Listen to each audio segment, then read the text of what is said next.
திமுக கூட்டணியில் காங்கிரஸ் கட்சிக்கு 28 சட்டமன்ற தொகுதிகளும் ஒரு மாநிலங்களவை இடமும் ஒதுக்கப்பட்டுள்ளது. இதுகுறித்த மக்கள் கருத்துக்களை என்ன நினைக்கிறது தமிழ்நாடு பகுதியில் பார்க்கலாம்.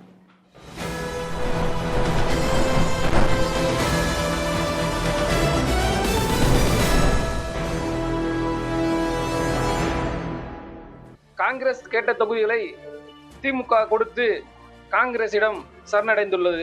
இந்தியாவில் இருக்கக்கூடிய பாசிச அபாயத்தை எதிர்ப்பதற்கு இந்தியா கூட்டணி தான் முக்கிய தேவை.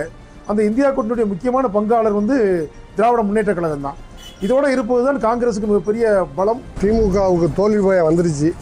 அந்த ஒரு காரணத்துக்காகத்தான் காங்கிரஸை விடாமல் பிடிச்சிக்கிடுச்சு.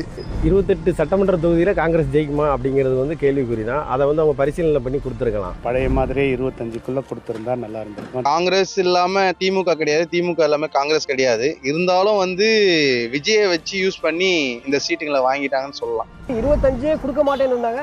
இதோட இப்போ டிஎம்கேல ஏகப்பட்ட கட்சி வேற இணைஞ்சிருக்கு. அதனால கொடுத்தது பெரிய விஷயம். கூட்டணி கட்சி இவங்க அதிகமாக ஆக்கினாங்கன்னா கூட்டணி கட்சிகளும் இன்னும் அதிகமாக கொடுக்க நெருக்கடி வரும். நீண்ட இடைவெளிக்கு பிறகு இப்படி ஒரு முடிவு எட்டியிருக்குதுங்கிறது 28+ ராஜ்யசபா சீட்டு கூட வந்திருக்குதுங்கிறது அது வரவேற்கத்தக்க ஒன்றுதான். காங்கிரஸுக்கு 28 சீட்டு பிளஸ் ராஜ்யசபா எம்பி கொடுத்தது என்ன கேட்டிங்கன்னா தவறு. ஏன்னா தேசிய கட்சிக்கு அவ்வளோ கொடுக்க வேண்டிய அவசியம் இல்லை. டிஎம்கே கொஞ்சம் இறங்கி வந்திருக்கு. காங்கிரஸும் அந்த வேலையை செஞ்சு கொடுத்துருக்கு, ஈடு கொடுத்துருக்கு. காங்கிரஸ் கூட்டணி கண்டிப்பாக வேணுங்கிறத திமுக தலைமை கொஞ்சம் விடாப்படியாக இருந்திருக்கு. காங்கிரஸை கூட்டணி விட்டுவிடக்கூடாதுங்கிறதுக்காக கொஞ்சம் பெரிய மனசு பண்ணியும் காங்கிரஸ் கட்சியில இருந்தும் அந்த 28+1 ஒதுக்கி காங்கிரஸை தக்க வச்சிருக்காங்க திமுக.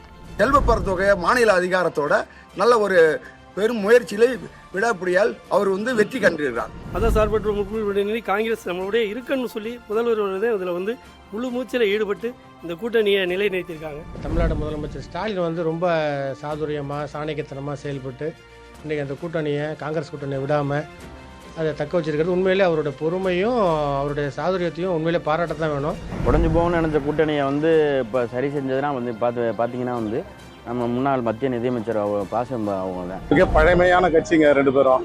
இவங்களுக்கு எவ்வளோ பொறுமை இருக்குன்னு உங்களுக்கே தெரியும். அது அந்த அளவுக்கு இன்னைக்கு கை கொடுத்துருக்குது ரெண்டு கட்சிக்கும்.